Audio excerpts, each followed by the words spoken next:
माजी विरोधी पक्षनेता तथा शिवसेना महानगर समन्वयक गुलाबभाऊ माडी यांच्याकडे कानबाई माता उत्साहात साजरी। याबाबत वृत्त असे की आज दिनांक 11 ऑगस्ट 2024 रोजी सायंकाळी 7:30 वाजता आई कानबाई मातेचा उत्सव निमित्त या ठिकाणी महाआरती करून महाप्रसाद वाटप करण्यात आला।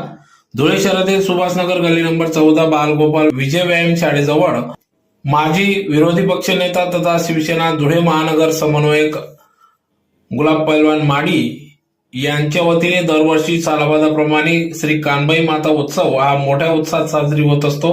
त्यानिमित्ताने या ठिकाणी अतिशय पारंपरिक वाद्यात महाआरती दरवर्षीप्रमाणे करण्यात येत असते। कानबाई मातेची आरती करण्यात येत असते, तर शेकडोंच्या संख्येने भाविक भक्त येऊन या ठिकाणी आपला रोट पूजन करून कानबाई दर्शन घेत असतात।